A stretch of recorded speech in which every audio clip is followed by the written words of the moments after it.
Bonjour et bienvenue aujourd'hui à bord du nouveau Captur.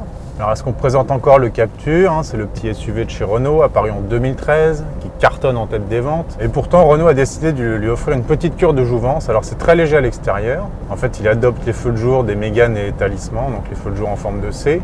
Personnellement je trouve qu'il aurait pu s'en passer, mais bon c'est comme ça. Idem à l'arrière, il y a une nouvelle signature lumineuse. Sous le capot, rien de nouveau. En essence, on retrouve le TCE 90 et le TCE 120 chevaux. Et en diesel, les DCI 90 et 110 chevaux. La seule grosse nouveauté, en fait, c'est ce modèle-ci. C'est une nouvelle finition haut de gamme, baptisée Initial Paris. Donc, on profite d'un équipement complet, GPS avec la fonction Android pour connecter son smartphone. Alerte d'angle mort, ça c'est nouveau. Un système de parking automatique qui n'existait pas avant. En termes de présentation aussi, c'est un peu plus classe.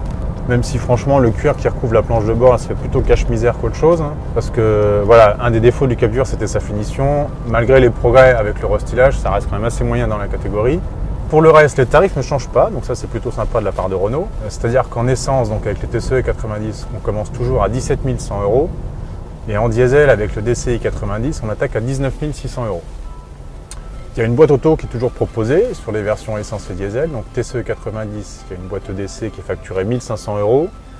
Et sur le diesel 90 chevaux, pareil, une boîte EDC aussi, et aussi facturée 1 500 €. Concernant cette finition haut de gamme Initial Paris, alors là par contre l'addition est un peu corsée, puisque pour notre version par exemple en DCI 110, qui est vraiment le haut de gamme, c'est-à-dire le gros moteur, la grosse finition, il faut compter 28 200 €. Près de 30 000 € pour un Captur, franchement ça commence à faire cher. Toutefois, on sait qu'en ce moment, comme on est en période de lancement chez Renault, il est possible d'avoir des remises. On peut même espérer jusqu'à 8%. Donc voilà, si vous êtes un fin négociateur, vous pouvez faire alléger l'addition. Très franchement, ça vaut le coup parce que par rapport à un Captur de base, celui-ci est vraiment sympa, il présente bien. Après, pour le reste, voilà, on retrouve les défauts et les qualités du Captur, c'est-à-dire un confort assez ferme, des performances correctes sans plus. Par contre, des diesels très sobres. Et puis un petit SUV plutôt sympa, voilà, avec un gabarit fait pour la ville, mais capable de prendre la route.